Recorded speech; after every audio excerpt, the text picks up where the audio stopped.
So good morning, students. Good morning and welcome back to the BRM session. And I hope your weekend was fine and everyone is safe. So Anusha, Chirag, class representatives, can you just briefly tell me, is everyone fine? How are your batchmates?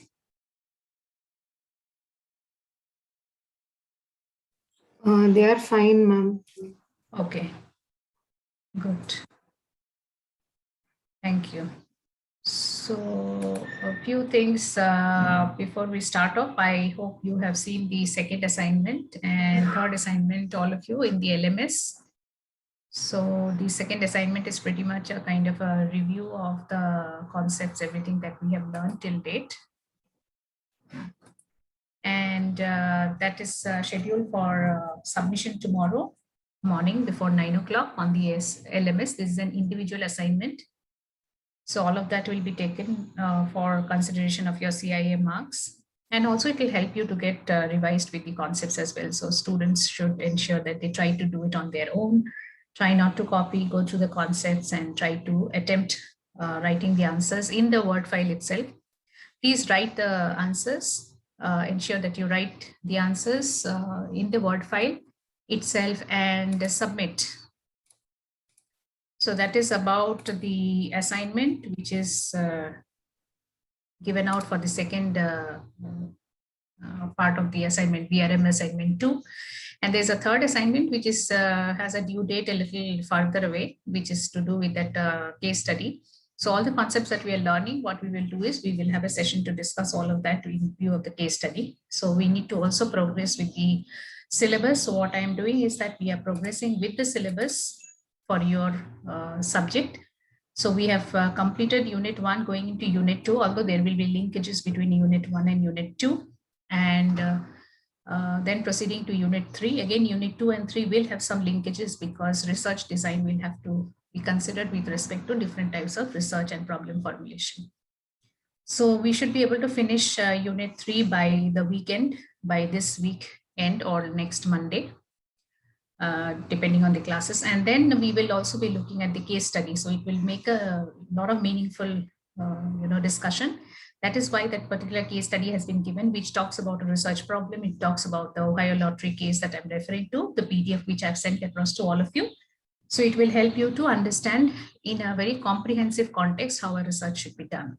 And before you attempt that case study itself, because of the deadline to submit the second assignment tomorrow, you also all will be familiar with the different concepts, right?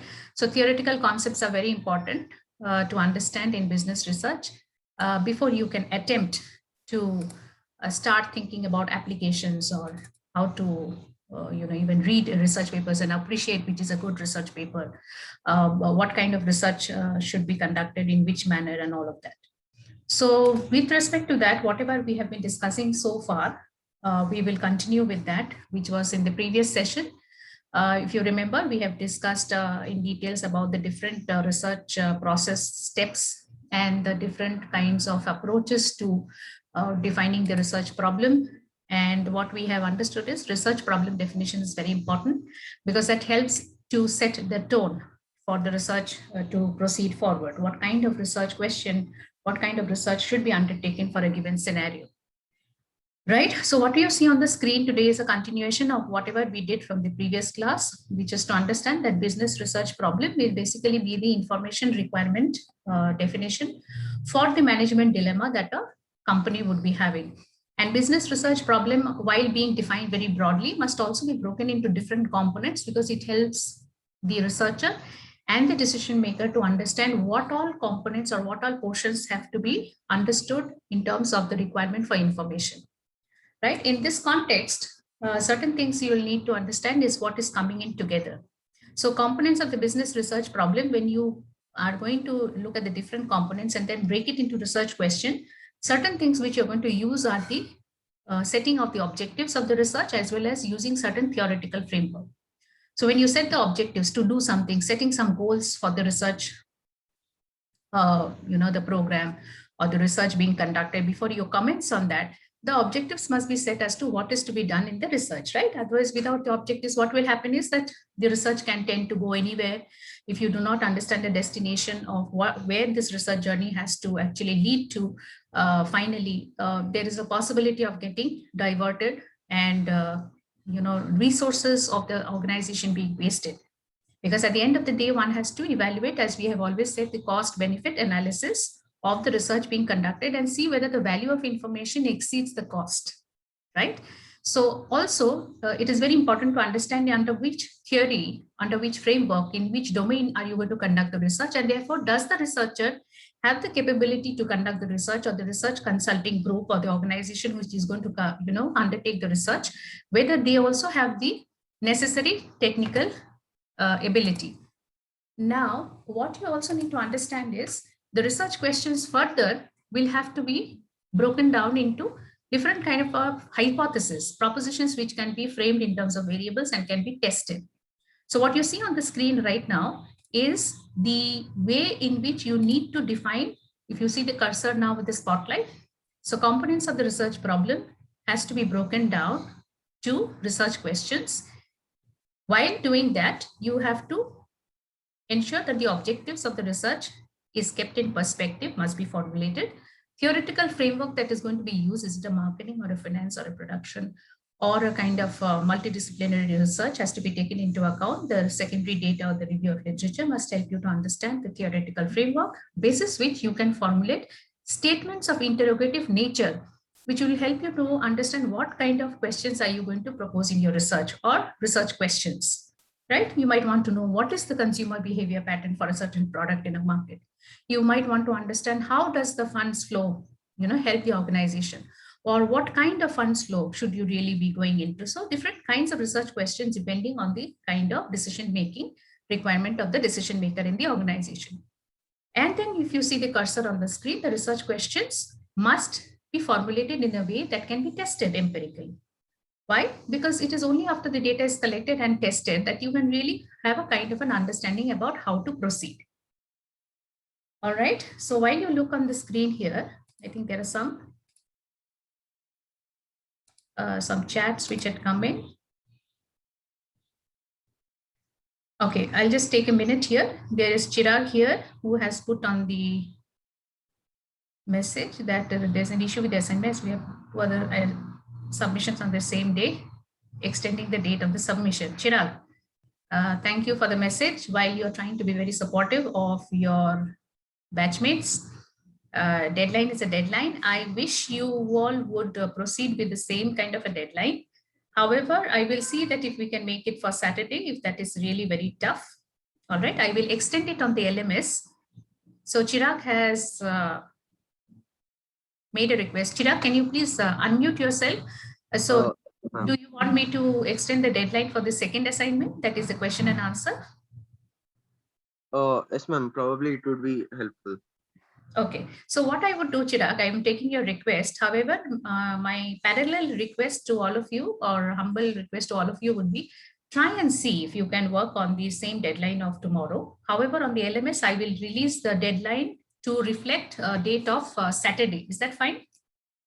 Chirag, will that help? Yes, ma'am. Sure. Yes. So we'll make a deadline for Saturday.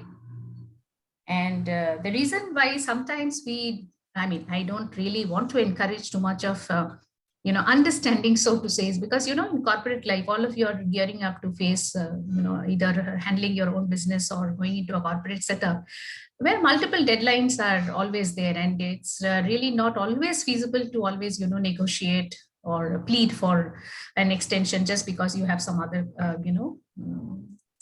deadline coming in as well.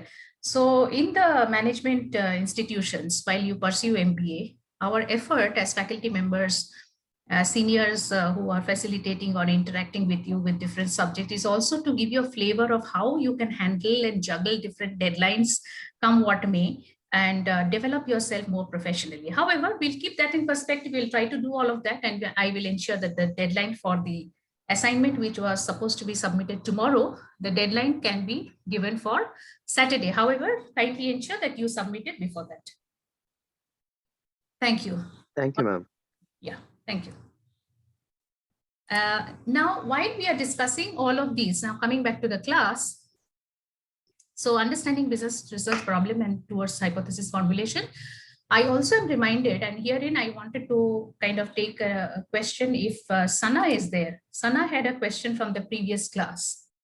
Now, while Sana joins, all of you can look on the screen. It is basically the elaboration of the meaning of research question and hypothesis. So Sana, I wanted to understand if you could, bring in your question, which you had towards the end of the previous session, and which I assured you that I will take your query in this class. Sana Tabassum, are you there? Good morning, ma'am. Good morning. Good morning, Sana. Do you want to, would you like to please bring your question? I found that day that the question was very appropriate, but we didn't have time. Yeah, tell me, ma'am. Mahesh sir, ma'am. Sorry? Was it for Mahesh sir? Or... No, you were in my class, if you remember, on Saturday at the end of the session, you were talking about some if in some multinational is setting up some business. Oh, I thought the Mahesh sir's class, that question you're asking. Okay, that question. It's not for my class, is it? No, Mahesh sir, that was different one. I thought you were asking that one, so I got confused actually. Okay. Sorry. Okay. Okay. This question, right? The one which I asked Saturday. Yes. I'll take 2 minutes, ma'am. No problem. No problem. Please feel free to stop me when I'm proceeding. Yeah. We will address your question, right? Thank you. So students, we are back to the session. So research questions and hypothesis. So therefore, what are research questions? These are statements, refined statements of the specific components of the problem. So you could ask questions pertaining to what is it that you want to pursue in research, and what is hypothesis therefore? A singular form, hypothesis as a statement is an unproven statement or proposition about a factor or phenomenon that is of interest to the researcher. And often a hypothesis is a possible answer to the research question, because you're going to make the statement in the form of a combination of independent and dependent variables, collect data empirically, test it, find it whether it is true or false. So whatever is the outcome of the hypothesis testing, if it is true, that is also an answer to the research question. If it is false, it is also answer to the research question. And as I always tell all my research students and research scholars, proving a hypothesis to be either true or false is very much a good outcome of research. So do not fall under the fallacy that if there is a hypothesis, it always has to be proved true. No. Therefore, report your data analysis and data as it is, like as you have got it. There's no need to fudge any data, no need to structure or tweak the data in order to fit a hypothesis which would have been assumed in the beginning of the study. Therefore, we come to the next aspect, which is about research questions. What are the characteristics of good research question? So once a research question has been formulated, you would like to turn it into a question which is formulated in the best manner possible. So therefore, good research questions have certain characteristics. Basically, they should be feasible. Okay, research questions should be feasible in order to be able to undertake the study. It should be possible to study that. It should be clear, no ambiguity. The question should be significant, right? It should be of importance. That's why we talk about a non-trivial question, something which is important. And the question must be ethical in nature. One must not pursue research questions as part of research, which is unethical in nature. So therefore, what are the characteristics of good research? They are basically 4 in number. Can I request Katyani? Please mute. Katyani, kindly, please, Chirag, can you please Chirag or Anusha, can you please?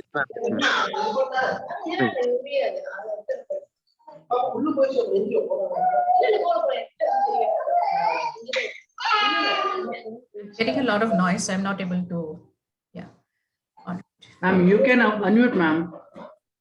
Okay, but then how would you talk in case you want to really? For single you can do, ma'am. And single.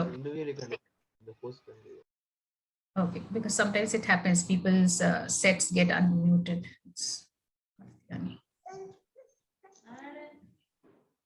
Just give me a moment, student. Just give me a moment. Let me just. I normally don't mute everybody by default. Otherwise, you'll not be able to answer. One second. Where is Katyani? Okay. Yeah. Thank you. So the characteristics of good research question is what we were discussing. So have research questions which are feasible to be undertaken for study. Research question must be clear, research question must be significant, and research questions must be ethical in nature. And that helps us to understand what are the criteria for choosing a research problem. So research problems must be something which is original in nature and not really something which has been endlessly studied for long, for a long time, or a repetitive kind of a study. However, for example, in certain situations, maybe a management scenario in a Western country or in an Eastern European country might be studied with respect to the Indian context, or even, for example, some management related research problem might be studied say after 2 or 3 years to understand whether it is still valid or is there some new insight coming in. So one has to understand by a secondary data analysis or review of literature, discussing with experts, discussing with the company, that what is the kind of problem, and is the problem that is going to be chosen for research really something of original in nature, not really very new, nothing very innovative all the time, but is it something worth studying because it has some original contribution expected from the outcome of the study. And therefore, if you remember the first assignment, which all of you have dealt with, reading different research papers from very reputed journals and publication, is that the research always proposes, in that article it was mentioned, why that particular research was conducted and how is it going to be really helpful to the domain of knowledge. So the second point should be, problems should neither be too general nor very specific, right? It should not discuss something which is really broad for humanity in general, because you have time and resource constraints to undertake a research work in the management domain perspective. So you need to conduct the research within a certain time frame. There has to be a start and an ending period, and within a certain time get the outcome of the research, which should be used for some management decision context. And hence what it happens is that you need to take that call as a researcher and as a decision maker as to what kind of problem should you study and how much it is generalized in nature without being too specific. Being too specific means you might want to understand phenomenon of consumers or employees or the market, yet you might not want to understand the specific issue about a particular case, about a particular consumer. That might not require a full-fledged kind of a research using all the methods. So you need to understand the problem that is chosen for the research is a blend of being general with a kind of an application which perhaps will come in with respect to the management researchers' application for decision making. And the problem chosen for research, the research problem must be feasible or solvable, should be something which you can find an answer to. Let that answer be yes or no. Let that answer be yes, it is proved, no, it is not proved, or we could not find something. There should be an outcome of that research problem's pursuit. So how do you really go about in defining the research problem? State it in a general way, like we said, broadly define the research problem, understand the nature of the problem. Why is it being really a matter of concern by both the organization and the researcher? Or why is this research really being employed? Because of trying to derive some information requirements. So you need to understand what is the problem really all about, make it very clear. Why is it significant to the organization? Why does it need to be studied? Are there not existing studies from which we can get some information based on which this is solvable? Because if only there is a lack of information which is not fulfilled by the previous research that is there, then only an organization will really decide to conduct research, or a research needs to be conducted in order to understand the phenomenon in the current context. So therefore, the third point which you see on the screen is to survey the available literature. Okay, so what is the surveying of the available literature? What do we call that as? What kind of data collection? Is it primary or data, secondary data? Can you put it on the chat box? Secondary data, ma'am. Secondary data. Thank you, Omkar. Yes, it is a secondary data. And as you have seen in all the research papers that you've gone through, an element of examining the existing research information, be it from different sources, electronic, print medium, government, private sources, published sources, talking to experts, like all of you have seen, including I think in the presentation that day was done by Naveen, right, who had a project in Christ University. He also talked about in depth about how he had surveyed literature, and then he had started his research on CSR, if I remember. And all of your research papers whose assignments you have submitted, the critique of the research articles, all of you have seen that in those researches also, They have surveyed and they have found out, or they have examined different kinds of literature already prevailing while they were doing their research. So before collecting data for their own research, these researchers have surveyed existing literature and data sources that is already available and done by some other researchers, right? Anusha was mentioning about some companies, Harvard Business Review article, so all of that, so recall that. The fourth technique involved in defining the research problem would be developing the ideas through discussions. Discussions with whom? Who do you think has to be involved as part of the decision making? Discussions with decision makers, discussion with the experts, discussions with people involved about whom the research is going to be making some meaningful contribution. And fifth would be rephrasing the research problem into a working proposition. So while you understand that there's a research problem to be pursued, to be studied, and for which research has to be conducted, you need to make it into a working proposition, formulate suitable research questions, see how you can formulate different research questions, how you can formulate different hypotheses that can be used for testing, or understand what methods, qualitative and quantitative methods, have to be used in order to get to the answer for the research problem being pursued. So what do you understand? So how do you really define the research problem? And please remember, this is a very, very critical stage of the research process. Research problem definition is the first step of the research process. And it also happens to be the most important step of research, because that really defines how the entire research project will be conducted. So in order to do that, one also has to take care of errors that can occur while you're formulating the research problem. So what you see on the screen now is the set of common errors that can be there when a researcher is selecting and formulating a research problem. And it is not only the researcher's job, it is also supposed to be done in consultation with the decision maker or decision makers involved from the organization. Should you be conducting a research yourself as a researcher, maybe for an article to be published in a journal or for presenting in a conference, then the researcher himself or herself has to take care of all the 5 points that you see on the screen, which is you should ensure that while you are mentioning a broad area, you should not be making that broad area to be part of your study. So what are the common errors? The common error is that often naming a broad field or area of the study instead of a specific problem.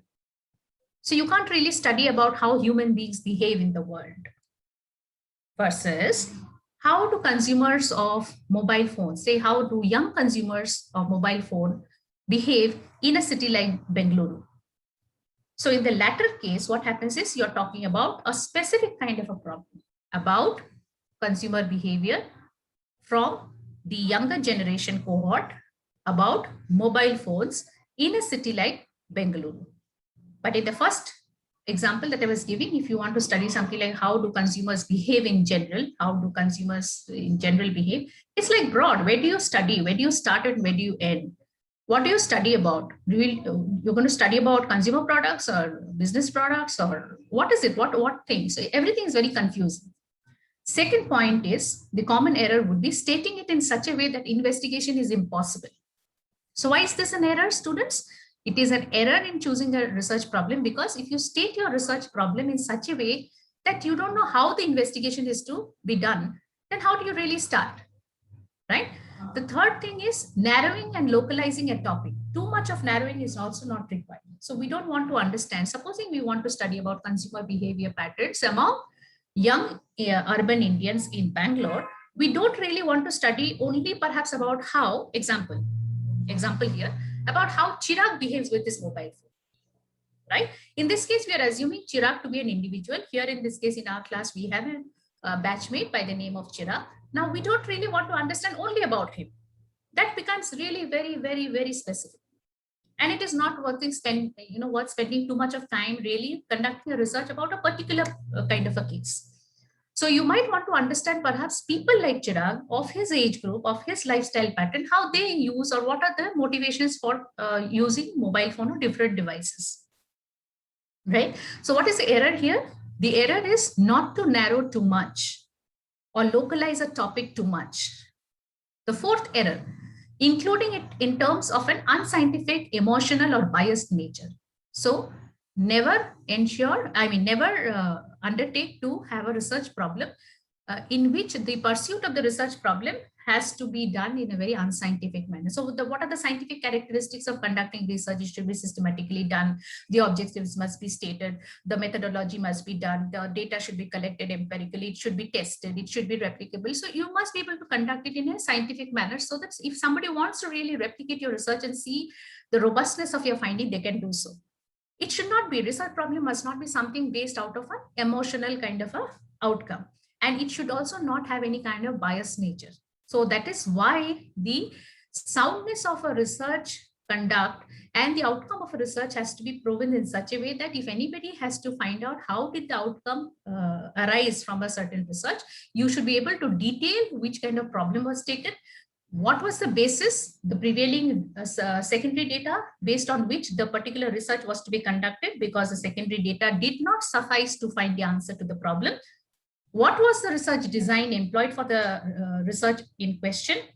Therefore, while the research design is being discussed, the methodology employed for the research design for a particular research has to be so much explained such that people understand that there is a scientific basis on which the outcome of the research is based on, right? So whether it is qualitative, quantitative, blend of both, mixed methods, the sampling technique, so that even if you have sampled few, you can generalize the outcome to the population of interest of that particular research. The fifth error that are very common is lack of precision in the instruments, data collection instruments. That is why it is very important that the researcher understands the different kind of data collection instruments available, the different kind of scaling techniques available in research.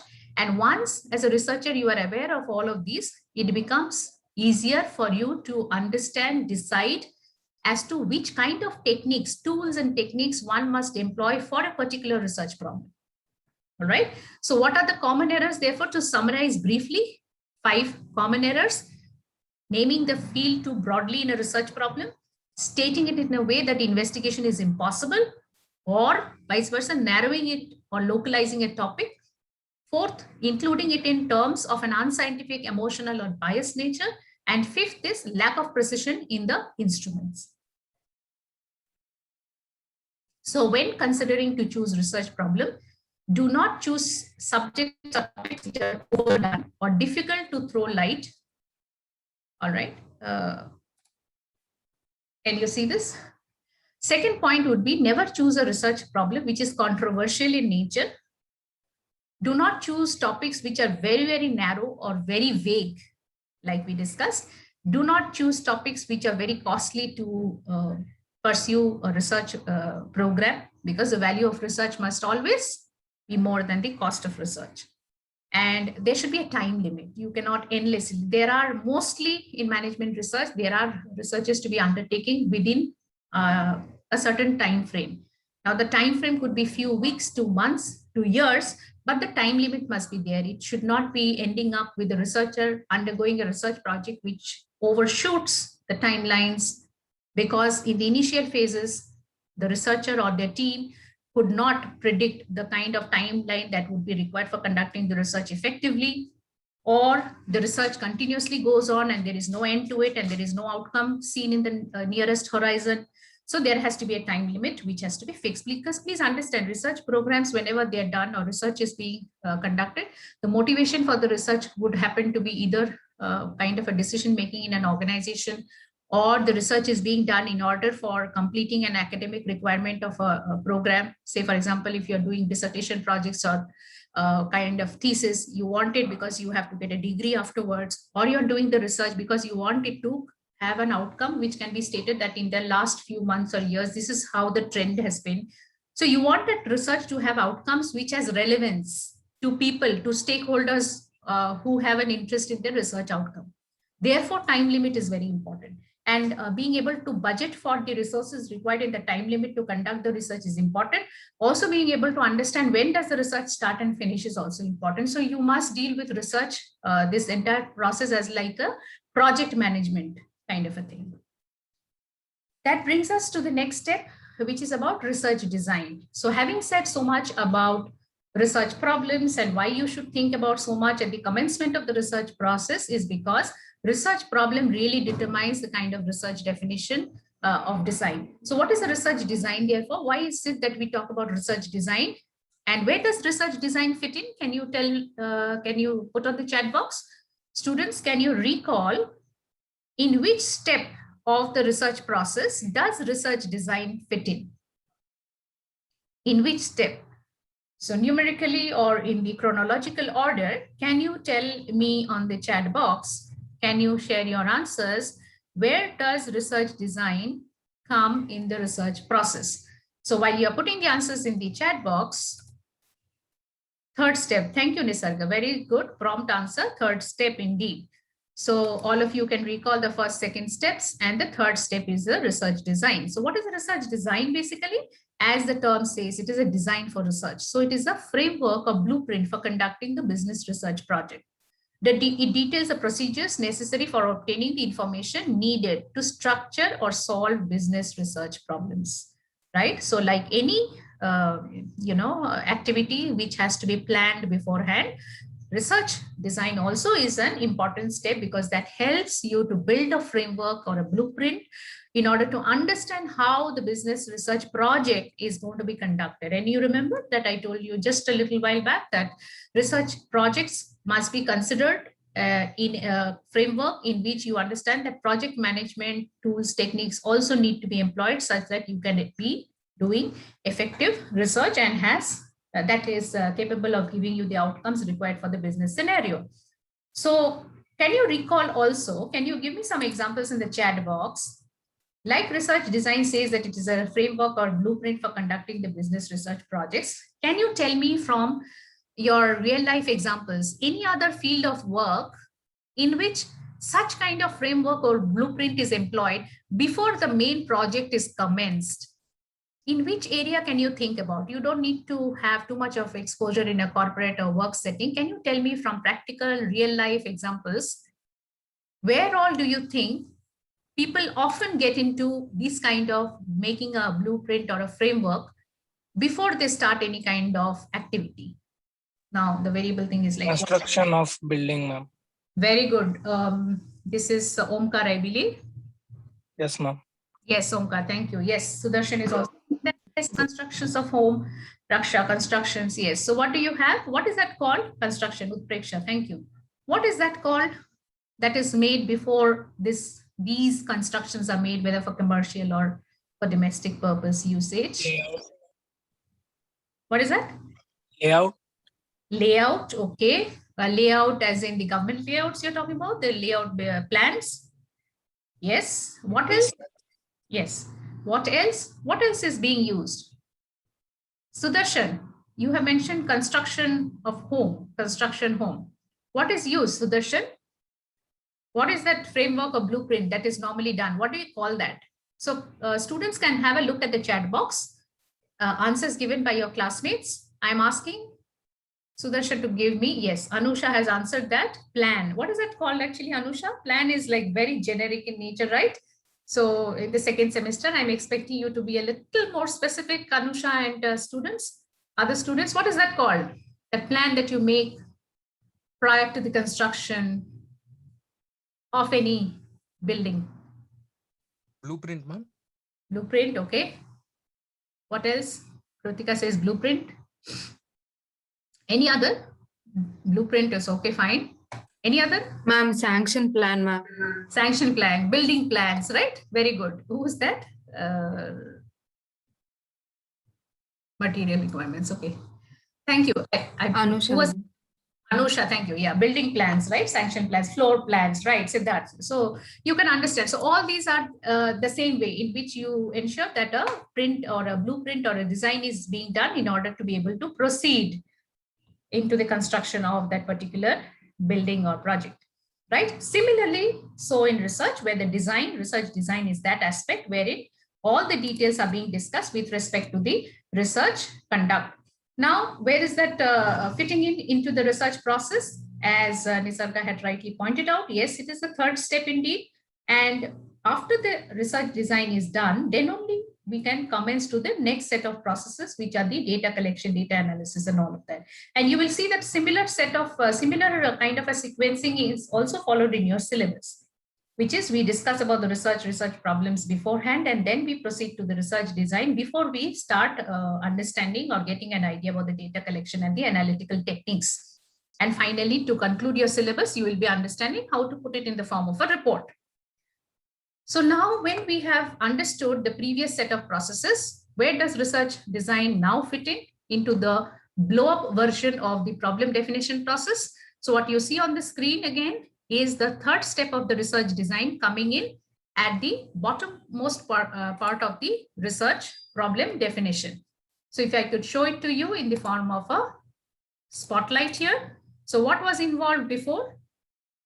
Before were involved all the tasks relating to understanding the problem, environmental context of the problem, define the problem in terms of the management decision problem and the business research problem, understand how to approach the problem in terms of objective or theoretical foundations, analytical models, research questions to be formulated, hypothesis to be stated, and specification of the information needed. And then it goes to the next step, which is step 3 of the research. You can see the spotlight on the screen. So that helps. So the preceding steps of research design are all the above mentioned detailed steps that helps you to now discuss details about the research design. So now let us come to the aspect that when therefore all these preceding steps have been completed, and that is what you will see in the case study also with respect to the Ohio lottery case, how there is a particular context in which the particular research is being done. And therefore the research design in that particular case is dealt with in a lot of detail with respect to the particular problem chosen.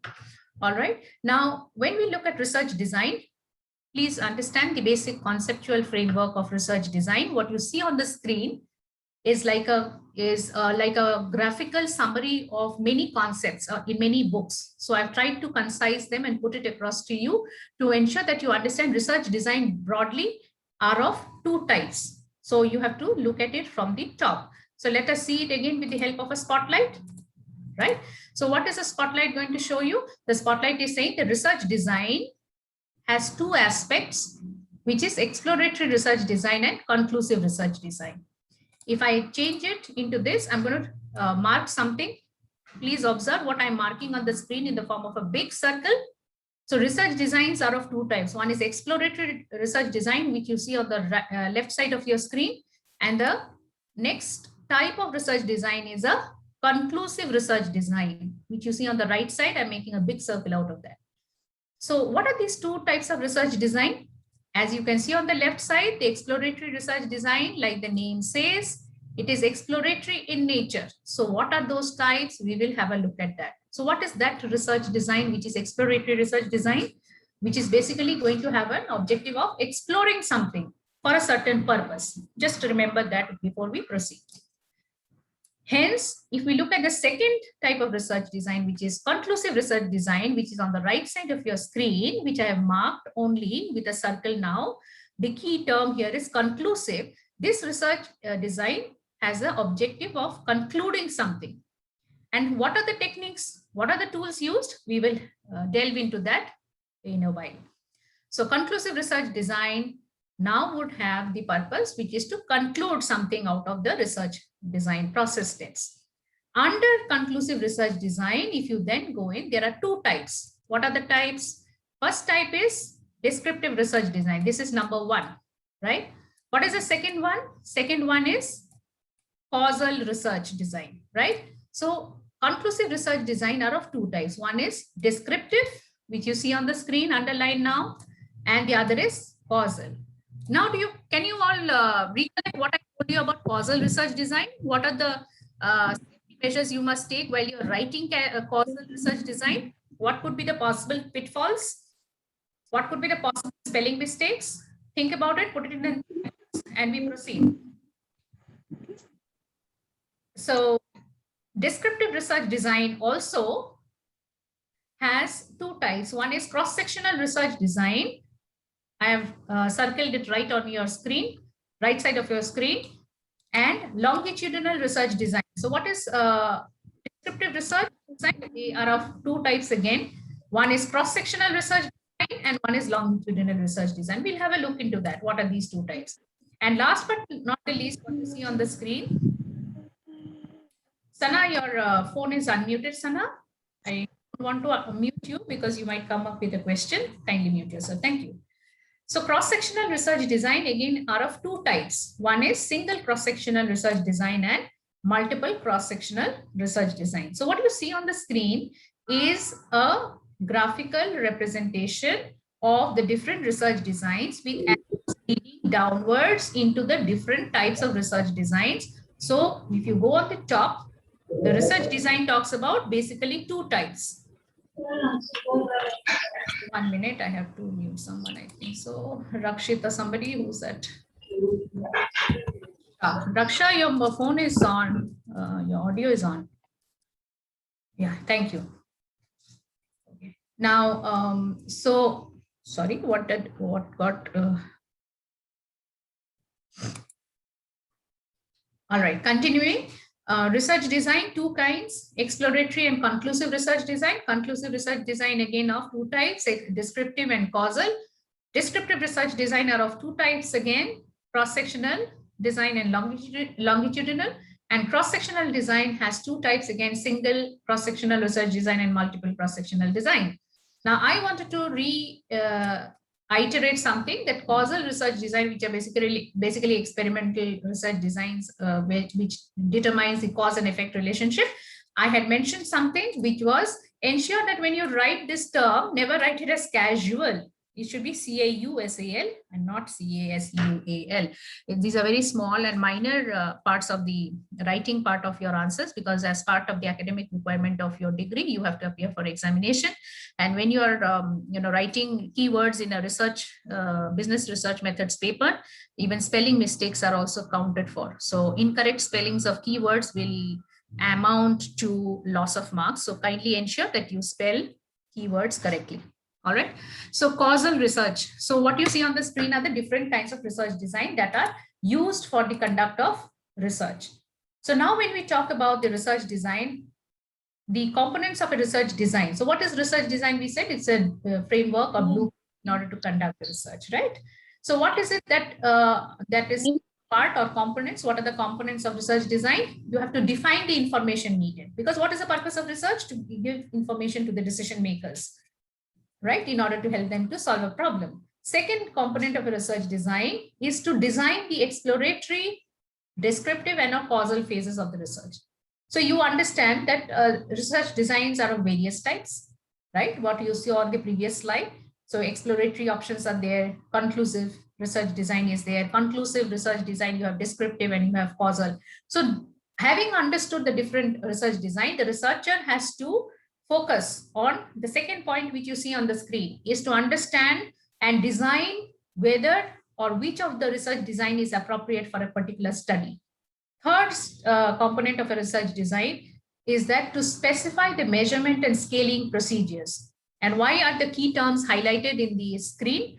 Measurement and scaling procedure itself is a domain of understanding with different concepts and tools and techniques. Therefore, as a researcher, you must have a solid and robust understanding of the different measurement and scaling procedures in order to ensure that you can understand and decide for yourself for a particular research project, which must be the appropriate measurement and scaling procedures to be used. You can, of course, understand, just like a doctor, you cannot use all the tools and techniques that you know about in all the kinds of research projects. So you have to be in a decisive mode to know which tool to use, which technique to use, and which not to use at a given point of time. Fourth component of a research design would be to construct and pre-test a questionnaire, which is an interviewing form or an appropriate form for data collection. So one has to ensure that as part of the research design, the construction and pre-testing of the data collection instrument is done. And why a pre-testing is required, we will look into that when we discuss details about questionnaire preparation techniques and translations, multilingual translations, all of that. So pre-testing a questionnaire is very important before it is administered live on the field. All right, or any other form that you wish for data collection. As I have told you from the beginning, not everything is about survey method of collecting data.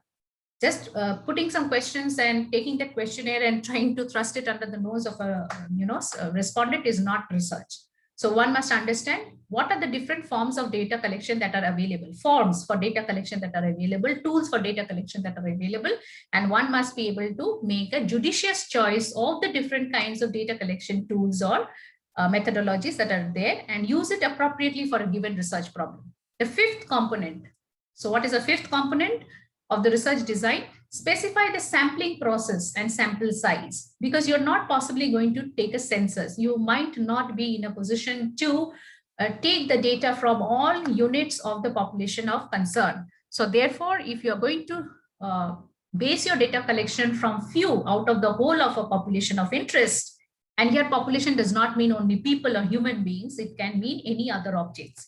That is the objects from which data has to be collected and from which the data collection analysis is leading to an outcome of information of interest to the researcher and the decision maker. So for the population, if you're not able to collect the data from each element of the population, but instead you're going to take few out of the whole, then you have to ensure that you are able to indicate the sampling process. How were the few collected from the whole? How scientifically was it done? And the sample size, how appropriately. So for example, in a population, say in the current Indian population, if you talk about the population and you want to study about few things, you're not going to talk to only one person, right? That also you will be doing only if you know that everybody had similar taste and preferences. Having understood that there is a variety in the population in the different elements, one has to understand that therefore talking to one will not suffice. At the same time, you might not be able to talk. You don't have the time and effort or the kind of resources to talk to all of them. Even census, for example, the national census is conducted once in a decade. Why is it done once in a decade? Because it is not possible or feasible to conduct census every year or in shorter duration. So one has to understand the sampling process and understand why sampling size has to be used. And we will discuss a lot of these things when we are discussing sample, to understand when is it possible to take a sample, when is it not. Why is it sometimes mandated that you have to use a sample and not go for the universal census, like collecting the data from the whole? For example, if you're choosing products, you're producing television sets and you want to check whether television sets that you're producing out of your factory are fault-free or not, you might have to check a few and not the whole, right? So there are things like that wherein sampling is really required, and the process of sampling has to be robust and scientifically done in order to ensure that the data collection and outcome from the sample can be generalized to the population of interest. And so saying that what is found from the research is applicable actually for the population of interest. The sixth component of research design would be to develop a plan of data analysis. So what kind of data are you going to collect? What unit of data are you going to collect? How are you going to subject that to data analysis, be it quantitative or qualitative? So quantitative method of data analysis methods have to be understood by the researcher, and so also must the researcher have an understanding about how to get the qualitative analysis done. So if the researcher himself or herself is not very well versed in a qualitative or a quantitative analytical technique, they might have to involve in the research project people or specialists who are well versed in that. However, that does not mean that the researcher will ignore the data analytical understanding of the data analytical tools and techniques available.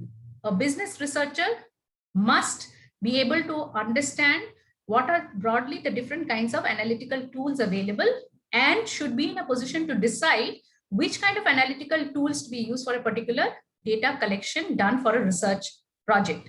All right. So while you may not be a statistician to the core, but you must be able to understand, and that's what we will do in the later part of your syllabus units, is to understand which type of data, statistical tools and techniques to be used, what kind of subjective analysis can be done, and therefore need to have an understanding of the different methods of collecting data and how those different kinds of data should be analyzed.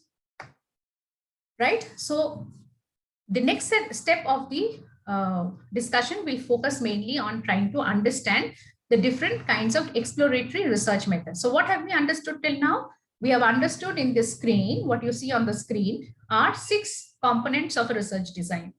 So what are the 6 components of research design? Understand define the information needed, design the exploratory, descriptive or causal phases of the research, specify the measurement and scaling procedures, construct and pre-test a questionnaire or any other appropriate form for collecting data, specify the sampling process and sample size, and develop a plan of data analysis. That is what you do in research design. And normally in your research reports, if you're developing a research report, thesis and all that, chapter 3 normally focuses on research design. Chapter 1 typically will be an introduction. Chapter 2 will be like a literature review or a secondary data. Chapter 3 becomes research design. However, the research report that I'm talking about might be different if you're having a summer internship project, which you do with a company. That might have different things, like chapter 1 can be an introduction about the topic or whatever it is that you're doing or about the company. Second chapter, if the first chapter is generally introduction, the second chapter could focus more on the company profile, all right? And third could focus on what is it that you're doing. So summer internship report might not fulfill the typical requirements that we have of the research reports in general for research, be it for dissertation or thesis purpose, for an academic program, or article writing for publication, or for the purpose of any projects done, research project done in a company. So research design typically as part of a typical research report comes in the third chapter. If you talk about the generalized chapterization. Now, moving on to the details. So what we have understood before is the requirement for research design. Now let us look into the different research methods that are there. So research design methods which are there. First we discussed what the exploratory. Now, how do you conduct exploratory research methods? It can be done in any one of the following ways or a combination of them. So you could have surveys of expert surveys where you go and discuss with experts in the field. You might not have a typical questionnaire, you can have a discussion kind of a thing. Or you might have a short kind of a survey done in the form of similar to the manner in which your full-scale survey will be done, because it is done in a smaller manner in order to check out questionnaire, if any kind of things need to be modified before the main survey is done. So therefore, the second type, pilot surveys, can be conducted as part of exploratory research. Projective techniques can be used. We have in-depth details about projective techniques, how you do story completion, sentence completion, studies. So we'll look at a depth. I'll share a few extra reference resources for that in order for you to understand and see that. You will also see that being used in that case also, Ohio lottery case that is given as well. You will also need to understand discussing case studies or going through case studies are also a method of exploratory research. Conducting focus group discussions. Okay, focus group discussions are conducted, say, in a group of 6 or 8 or 8 to 10 people. And just like what you see in your GD sessions, perhaps prior to your MBA entry, you might have also participated in group discussions. So here in research, we do such group discussions with a group of people of interest on a topic of interest. So a topical interest point is there and people are selected to participate, and insights are captured from there, with the researcher being the moderator or someone as an interviewer and moderator in a room with a two-way mirror kind of a thing, so people can observe.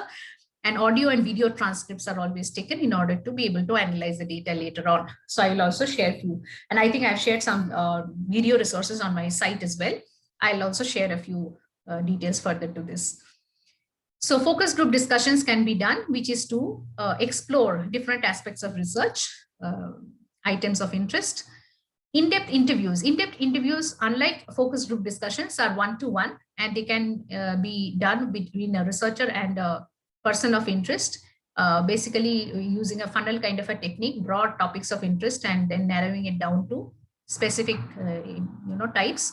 And again, in-depth interviews, further references I will share, in which you will see that typically 20 to 30 minutes of interview time is taken. It's just like how how the reporter, normally you would see how reporters interview people to take their views on something. So there would be a discussion ranging on a set of topics or about a topic on a in-depth discussion on the same. So that is why this term in-depth interview, one-to-one interview between the researcher and the respondent of interest, discussing certain things broadly beforehand and then narrowing it down to the topic of interest. The last two are qualitative and quantitative secondary data that is collected in order to understand what has been collected before and try and see how that can be contributing to the idea about how research can be done for the particular topic of interest of the researcher right now. So before primary data collection, exploratory research is normally conducted in any one of these ways in order to get more insights or understand how the research should be conducted. And of course, qualitative and quantitative research can be done with the purpose of exploring options before the main conclusive study is done. So often the exploratory research will be conducted prior to the conclusive research being done. So exploratory research method is broadly these in order to ensure that inputs are taken for further research, execution ideas are implemented. Now, when you talk about conclusive research design, as we have seen on the screen, they were descriptive and they were causal research design. And descriptive research design again are of two types, cross-sectional and longitudinal. Now, what are these two? Cross-sectional research design, if you see on the screen, therefore, if you see the spotlight, it's something like if you survey people, a set of people today, and then you take the data and then you analyze and bring some outcomes, or you get some outcomes and you discuss it. It is like at a certain time, say now, the current time. At a future time, observe the spotlight on the screen. At a future timeline, say after 6 months or 1 year, you are again, perhaps going to conduct a survey that is different because the answers that you got today versus what you perhaps will get after 6 months or 1 year could be different, right? Now, cross-sectional, the difference is that cross-sectional research design uses a sample of respondents at a given point of time. And after collecting the data, the sample of respondents are not contacted again. Longitudinal design will typically use consumer panels or database of respondents. So for example, if we have the alumni list of students who were with us in the first year, second year, they're part of a database of passed out students. Now, if we keep contacting this database of respondents from time to time and take their view or opinion on something, we administer the questions or set of questions today, after 6 months or 1 year, after a year or so, or say on annual intervals. So when we collect the data from these database of respondents over time, that is using longitudinal research design. So what is the difference between cross-sectional and longitudinal research design? In longitudinal research design, the same sample of respondents are typically surveyed at different intervals over time. I hope you understood it. And cross-sectional research design would be using a sample of respondents at a given point of time, say today, and after having surveyed them, we don't keep them as part of any database. We are done with that. We take the outcome of the research and analyze it and then come out with the outcome of the research, and that's it. All right. So if there's any doubt, you can let me know till now. So what we have discussed till now is about cross-sectional versus longitudinal research design. So purpose of knowing all these is to understand how or what is exploratory research. Exploratory research would help you to formulate the problem or define the problem, develop the hypothesis, and establish the approach and priorities. And when you now think about exploratory and conclusive research design, you have to understand that exploratory research design basically has tentative findings, while conclusive research design can have the conclusive nature, out of which the outcome of the research is actually made, and it can be used as the result of the research that has been conducted. It also can contribute to further research as well. So when you compare the basic research designs, the material I have sent across to you in the LMS, please have a look at that. So different exploratory research methods are used, while in conclusive research design, we used different type. For example, under conclusive research design, for example, we said there are descriptive and causal. So what is a descriptive research design? You describe a certain phenomenon, you describe a certain characteristic of a business scenario. And then how can you conduct descriptive research design? You can conduct descriptive research design in the following manner. On the right side of your screen, you can have secondary data analysis, conduct surveys, observation, panel, database to be consulted and send data. Causal research design can be experiments of different types, which we will discuss in details later. So descriptive research design basically is to describe the characteristics of certain set of people or phenomenon or characteristics to make some specific predictions. And cross-sectional research design can be single or multiple cross-sectional research design. That is, you can use single sample from a place, that is single cross-sectional research design.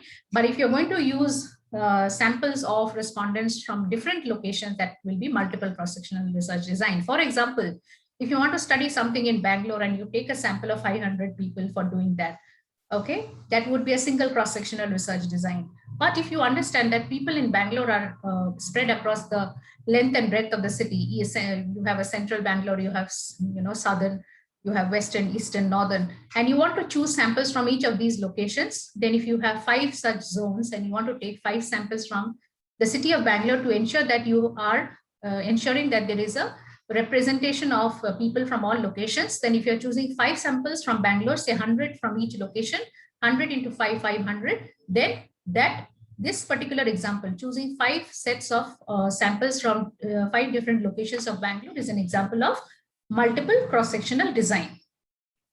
And cohort analysis basically is to understand how different people who share certain characteristics behave or exhibit certain similarities. And longitudinal research design, like I've told you, is based on panels, which is a fixed set of people from a database who are often consulted or data is taken from them periodically, unlike which cross-sectional research design is single sample. All right, so you can have a look at the way in which certain times we use cross-sectional and we use longitudinal research design. And causal research design, which are experiments, will be discussed later. So I will discuss the sources of error in tomorrow's class. So if there is any doubt, you can let me know. Otherwise, we will stop the class today. All right, so what we have discussed so far today is all about the research problem definition, and we have proceeded into the third unit of research design, which will continue in the next class.